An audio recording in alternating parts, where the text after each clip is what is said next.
So we've known each other for 25 years, just kidding. We met this week. And why don't you do a little bit of a background rundown for us? Okay, so I am also a Syracuse alum. I'm not going to reveal what year I graduated, so let's just say it was a long time ago. I've been with Tarte for almost 19 years, so just to give a little perspective there, I know it was just exciting to kind of hear, what other brands are doing. For me, when I joined, I was like employee number 6 or 7. So I have been on this social media journey since it launched. It's been a fun one. I can remember like tweeting under my desk, or actually it was a Sephora meeting. We were like doing market week, and I had to post a tweet at that time because you couldn't schedule during those days. So really, I have been with Maureen Kelly, founder and CEO, who is still very, very active and passionate about the Tarte brand. And just further, I just love to know the audience. How many Syracuse alum are in the room? Okay, so we have a lot of orange. It's actually a full circle moment. My son, who is a 6th grader, he has a presentation today on activism, and he is talking about Jim Brown. So it was kind of crazy. We had no idea, same thing. So orange, lead orange. My husband is also Syracuse. And then how many of you are familiar with Tarte? Okay, majority Tarte. And for those that don't know, Tarte, high performance natural beauty brand. We like to call ourselves a social first brand, everything we do. We're cruelty free, we're in over 22 countries with Sephora globally, and we're very active on our D2C. So just a quick 101 on Tarte and just my world. I'm a PR marketer, so Newhouse, graduated from Newhouse, so yay Newhouse, give them that love. Yay Newhouse! Yeah! So highly encouraged, yes. So my background, obviously when Maureen very much supported PR from the beginning, so that's a little untraditional than some other brands, so she got it, right? She got when media, artistry relations, social, creators, like she is a ferocious on social media, like reads every comment and post. What you see on It's Maureen Kelly is real. So little history there. And like you said, 25 years. So my goodness, almost 19 of those 25 years. That's saying that out loud makes the age of me. But when we turned 25, we really thought about what can we do for our community, right? So it's always been about giving back to the community for us from day one. When we couldn't donate, monetary, money, we would donate product. And it's always been about, we call our customers Tartelets. So how do we give back to our Tartelets? How do we connect with them? And what better way than to meet face-to-face with Tartelets? And for those marketers in the room, Tarte, we don't love planning in advance. That's kind of not our thing, which our retailers aren't the happiest with sometimes. But for our Kindness Tour, we kicked it off in January. Really, thinking about what major cities around the world we could go to. We've hit already 7 different countries. We have Milan tomorrow, and then I'm heading to London in December. But what we really created was, think of it, not a pop-up, but a moment for Maureen and the team, and we have our mascot, so like Shape Tape Concealer is a mascot for us, and it's really connecting with our consumers. We're giving them, Tarte makeup, we're connecting with female-founded brands, so whether that's a bakery or a cafe or an ice cream shop, and that's kind of where we're meeting with our Tartelets, and we're amplifying and really raising up some of those female-founded brands. We're, giving treats, products. We have like our Shape Tape bounce back cards, and we have like an 80% redemption rate on people that actually then get their shades. And we've also already donated over, I want to say, 2.5 million in-kind donations in addition to that. And just what you see on social, it's real. We're authentic to every piece of it, some of the good and some of the bad, right? We take the risks, and we're really nimble. So I know I just said a lot. I'm kind of a talker. I talk with my hands a lot. So, yes. Yeah. So 25 years for Tarte, which is astounding. we've seen many, many beauty brands come and go over that time frame. So a lot of what we're going to focus on today is how you've used community to really expand the brand, grow the brand, give it its root system, all those kinds of things. So let's talk a little bit, in the course of 25 years. Yes. How has the brand's untraditional approach to marketing really played a role in its success? Yes, so everything we do at Tarte is untraditional. Right from Maureen, she doesn't like a PowerPoint. Don't give her any marketing jargon. She does not want your 6 to 1 year plan. That's a no. But what's great about that is that we're able to really think differently. We're able to be disruptors. We're able to, change the narrative of just how marketing has been done. Just some of the milestones in my brain that I can think about. Our Tartelette palette, our first one that we created we launched it in like the winter of 2014. And we did something a little different where we were working with creators and influencers, and each shade of the palette celebrated a creator. So, we're talking Huda Beauty. Remember, Huda was in our campaign, Patricia Bright, Cara Loren, Graveyard Girl. I just can remember doing something a little different, and that was unique to us. We never did, I know media in the room, and sorry in advance, but we never did any print ads, anything paid. It was always about the relationships. And from day one, being about building genuine relationships with the media, with the artistry community. And the artistry community, we never paid celebrities. Every model that you see on Tarte's website, on our social, are real people. Whether they work at Tarte, Kat on our social team's here, so she's filming a lot, we work real time. Whether they work at Tarte, friends and family, we've never really done that. And that was in the early days because we couldn't afford it. But then it kind of stuck with us because people, we found from our tartlets, they love that concept of like seeing themselves and really, in an unpolished way. And that's, I think, also something that we've done a little untraditional is, all of our video, all of our photos, they've been real and raw. And sometimes I'm like, ooh, we sure want to put that out there. But, we lean in, right? So we lean into that. And then, of course, our Trippin' with Tarts, which we'll talk about, are one of our biggest, I like to call it our Super Bowl. Yeah. So we also talked a little bit when we were comparing notes about retention rates as loyalty goes. This is one of those unusual categories where people like to try and then try something else and try something else and try something else. And the beauty industry average is low, right? In terms of retention, it's like 20 to maybe 30%. And Tarte is significantly higher than that. Yes. Statistically significant, right, in terms of, 8-10 points higher than that. Talk a little bit about that. Talk a little bit about sort of like what your dedicated followers have probably done to really help that to be a reality. So early days, pre-social, we had something called Tarte Talk, where it was this online blog forum where customers, or not even customers, you didn't have to buy Tarte, but it was a place to connect and ask questions.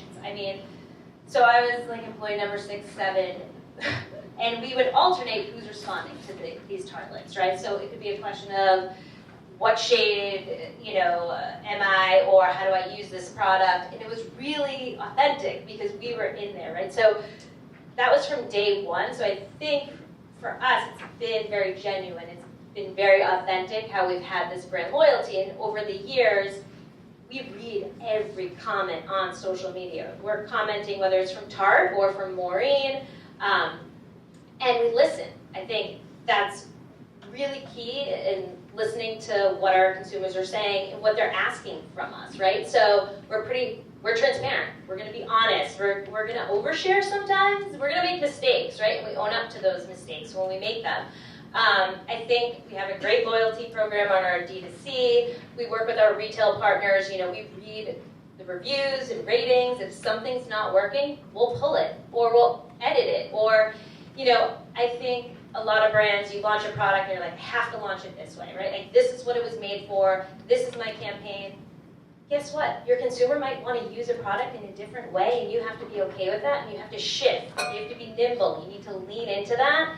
I can think about a product that we launched that we're like, oh no, this is how you use it. And then we read the comments, we're like, okay, we're gonna change this. And you know what, it's being adaptable and being able to be true. I think our loyalty with our tartlets, we've really created this community and we've brought them along on the ride. So even, you know, on events we have, we give that inside and behind the scenes look that other brands might not do. And we've seen a little bit of that, and you and I talked about this as well. You know, we didn't really explain who Jack was, so I apologize for that. Yes. But Jack does a lot of experiential work, and one of the programs we just produced was Sephoria. Obviously, you guys are a big brand there, and that what you're describing of that sort of really enthused, engaged beauty consumer is at its peak in that type of environment. But what I think Tarte does so well is that you've always been in that conversation with them and always taking their inputs and applying it for the product and how you might kind of evolve. Let's see what our next question is, shall we? All right, so Tarte has made social media a true community space rather than just a marketing platform. How has your presence on Instagram and TikTok, here we are, TikTok, created a welcoming and interactive space for your followers? Yeah, I was just thinking about Sephoria when you were talking, and again, it's being transparent, right, with our customers. We were at Sephoria, we were getting questions, and it's just, here's what we know, here's what we can do, and leaning into that. I think with, you know, Instagram and TikTok, for us, it's utilizing those platforms, whether it's with polls that are there, you know, quizzes. On TikTok, we really create this authentic engagement, right? It's responding, it's listening, it's going on TikTok Live, it is working with TikTok creators. And what I love about TikTok too is last year, it was a wild ride. I don't know where our TikTok there you go. It was a wild ride, right? But we leaned in, we jumped, we tried everything possible. We were on Musical.ly before it became TikTok, so we weren't afraid, okay, we're going to dance, but this isn't what we're going to do, right? And then with TikTok, we've tried it all. We have created, with AI, we have 9 filters for our lip, for our concealer, and, you know, it's being okay to take some risks, being okay to understand that some things might not work, and really just kind of leaning in there. And we've also really highlighted real people. So we celebrate those everyday heroes. So in some of our campaigns and images, you'll see teachers, you'll see nurses, you'll see healthcare workers, you know, first responders, and we celebrate them on our social platforms too. We used TikTok, and I'm talking about TikTok, but we used the platform during hurricane relief efforts. You know, we have an office in Florida, and we came up with a campaign in less than 12 hours. We connected with over 19 creators, and you know, we gave back to World Central Kitchen over $250K. You know, and it was something that back in 2017, Hurricane Irma, we did this thing called Storm of Love, and we brought it back to life. And you know, that's just something that's genuine and real, and utilizing the platforms to kind of share that with our followers. All right, next one. TikTok's approach to influencers is unique, treating them as true extensions of the brand. And we obviously heard some about this from Givenchy earlier as well. Yeah. How do you choose influencers who truly embody Tarte's values, and what does it look like to create genuine connections with them? Yeah. No, loaded question. Yeah, it's a loaded one, and the reason why, you know, this question is important to me is because I think, you know, with social, you get part of the story, right? And you can see some of it, and we never, you know, whether we do a trip, we do a mailer, we don't ever require the creators to post. So they may receive a package from us, and they don't share about it. They can come on a Tarte trip. Nothing is expected of them. They do not have to go to every event we have. They don't need to, you know, use the product. So what's captured on social sometimes can be tricky, and you know, that's been something that we've navigated throughout the years. If we've seen some controversy, you know, that's what we have to navigate. But we've really come up with our own Tarte kind of creator matrix assessment, I would say. You know, when we look at followers, we look at engagement, we look at value, And we look at reaching new audiences, right? So leaning in, whether they're beauty creators or lifestyle or fitness or fashion. And we have put some, thought behind. We'll bring, creators that have less than 10K followers, right? 25% of the creators we either do mailers with or have on our trip. We'll bring them along, but then of course we'll bring some of the bigger creators too. We look at diversity, it's very important to us. Inclusivity, over 50% of the creators that we bring on trips and do mailings are POC. We have over 30% Black creators. We are very intentional with all the work that we do, and we're transparent. We are sharing that, what we've, I think, learned with the creators that we're bringing in, talking about. It does become, it's organic for us. We're in their DMs early on, and everyone doesn't see that, right? So we're connecting with them, and their brand values are also important. Are they giving back, right? How are they giving back? And some of that the general public doesn't know, right? So that's the balance, I think, with how we kind of select them. I think one of the things too, because of, when on the agency side, we work much more broadly, and a lot of times there's these giant in real life experiences that we're helping to activate. What we admire so much about your brand is the fact that you have really committed to this channel that is community centric, and you've done it well, and you've absorbed appropriately the right amount of risk, right? Like you have to risk, you have to fail fast, you have to do some test and learn. Yes. And as we sort of read more and more about your brand, even preparing for today, it's like there's so many great examples of that. So more comment than a question there, but so here's another one for you. Events like Tripping with Tarte, here comes, virtual experience have become defining moments for Tarte's brand community. What role does experiential marketing, my flavor, play in fostering brand affinity, and how do these shared experiences strengthen your connection with the community? So for those that don't know what a Trippin' with Tarte is, we invite creators to experience, whether it's a product launch or an event or something that we're proud of and that we want to share back. And the first one we had was back in 2015. I was on that first trip. We had no idea what to expect, and we worked with YouTubers at that time. So, Desi Perkins and Patrick Starr and, some amazing talent that now have their own lines, and they're such great people. But the point of it was for connections and really to have that one-on-one. Maureen would share, the brand story of how she started and why we brought them. Turks and Caicos was one of our first trips that we did, and that was a special place for her that she shared the why we went there, post 9/11, after losing her husband, that was the place that she went and really kind of rethought the brand and all the things. And she shared that, right? So it's giving those intimate elements of it, and then we shared the product. But again, the product was there. We're not giving you a PowerPoint presentation. You don't need to sit through a hour-long type forums. It's interacting. We'll curate the itineraries for them, and we also really have put a lot of thought into who we invite and how they connect, right? Because again, it's a whole experience, and it's who we want around each other, how they're doing things, and no one's required. If we're going on a kayak tour or something, you don't have to come, right? But people end up showing up at all the dinners, all the lunches, because it's just an exciting, fun time. And obviously, we create it, give them the content for it. We also customize and personalize every piece. I mean, even from those Turks days until Bora Bora, which that was kind of my returning to Trippin'. That was the latest one, but I'd been not going to them for a few years, and I got to stay back in the office. But it's the pre-mailer that the creators receive. It's the touches during the trips. We in their room will have, if they have a dog, a picture of their dog in their room, their favorite snack. We know that they like Cheetos, whatever it is, to make them feel comfortable. Because you're going on a brand trip. There's a lot of people there, and some creators are more introverts, right? So when you're meeting in person, it's a whole other experience.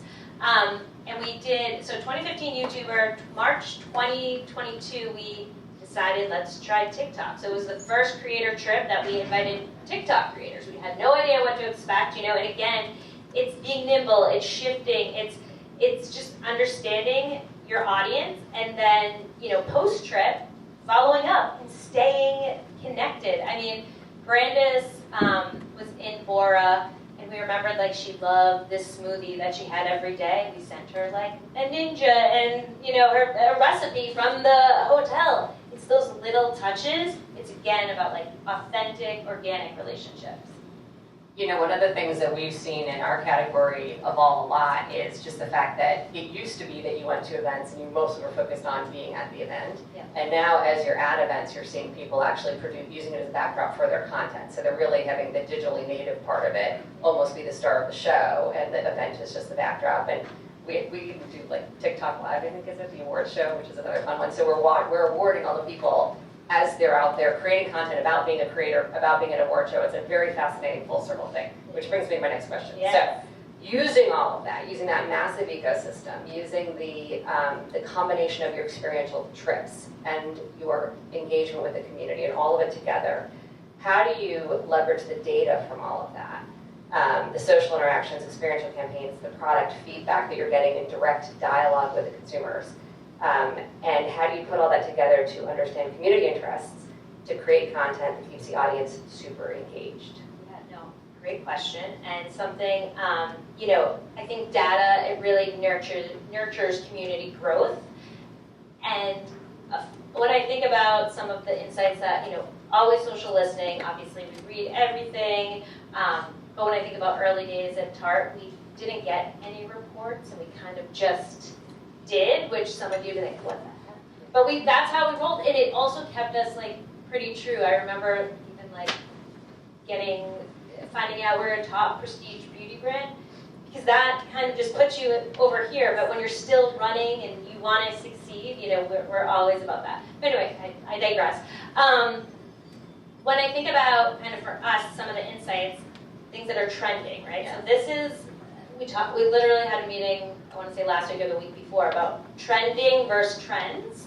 And I think with social, that is something that we continue to navigate. When I think about trending, right, it is running that 3:30 low hurdle, and I'm like, when is this going to stop? And then that trend is that marathon, right? And when you need to decide, are we going to lean in? And for us, we have a product that TikTok made viral, and it wasn't something we were planning. So we did not have that inventory. We're like, maybe this is just trending. We're gonna watch this for, you know, a week or two. We'll meet about it regularly. And then last week I had a meeting with my head of ops, head of sales, marketing, and they're like, Candace, I think this is a trend. What are we gonna do here? So we are going to take that risk and order inventory, right? So that is the balance that you do need to really figure out. But again, it's looking at the insights. It's looking at, you know, what are creators? What is the everyday person? Why? Because I'll just say what it is. It's some brown mascara. I've been in meetings and I'm like, who is wearing brown mascara in this room? Someone tell me. How many people are wearing brown mascara in this room? All right, see, like, it is a thing. And I'd ask our retail partners, and so we've had brown mascara in our line. It's just, you know, it wasn't an A SKU for us, but we're going to lean in on that because it is a product that's selling. So again, it's being nimble and being able to move quickly. We don't have a lot of red lines, you know. I work with the most junior person to the most senior. We're not, I mean, even yesterday, one of our coordinators is working on a social campaign, and I'm like, okay, she is Gen Z, she gets it. I'm not Gen Z, I'm not trying to be Gen Z. Like, it's knowing your audience, it's knowing who you're, you know, talking to. We have, you know, Gen Z, we have millennials, we have Gen X, we have baby boomers. How do we talk to all of those consumers that are tartlets? Because we sell on QVC as well, right? So it's really taking those insights and sharing them in a way that makes sense. I think the other thing too, and I'm sure we're probably close to time, so we'll wrap up quickly here, one of the things I observed in our interactions is that you, and sort of for the Syracuse alums in the room, you have like lived your subject matter. So I shot you off a couple of could have been nail biter questions early this morning, and like in 2 seconds you came back with like well-honed data points that you just lived your subject matter. So based on that, what would be, this could be your closing question. I love it. What is your piece of advice for the alums in this room who desire a career path like yours that would like to be either in your industry or ascend to that CMO president level? I think it's really about taking those risks, not being afraid. To be honest, my career, I did not have any beauty experience when I joined Tarte. I was a PR person. I met with Maureen. I can still remember her saying to me about like, what celebrity is going to wear Tarte? How are you going to do this? How are you going to do that? And I said, you know what? It's about your brand story. It's about getting you on the cover of Inc. magazine, Entrepreneur magazine at that time, which was very key and crucial to then working and getting that exposure. So I think it's really owning in on your talents, and do not go for an interview. I actually interview people all the time from the, because it is about fit for us too. A lot of people that like a job that's kind of like straight and narrow. Tarte is not the place for you at all. And you have to know that about yourself, right? If you like very strict, like this is my job, it's not going to change, don't come talking to me. And some people are like, oh, I have some creative, I have some data. My day, I never know where it's going to land. So I think it's about, and you have even more research now than I ever had. You can see the brands on social. You can read up on them. You can go to stores. You can go down Reddit. Go deep into Reddit. Go on LinkedIn. You have all these different ways to search and network. Like at the end of the day, being here, networking and talking, looking at internships. We have Tartlet U, where we have an immersive internship program. I didn't do any of that. It was really like putting myself out there, and I think that's key. Well, you are fabulous. Oh, and I am nice. so glad to have a new friend. Oh. And we thank you for your time. Thank you.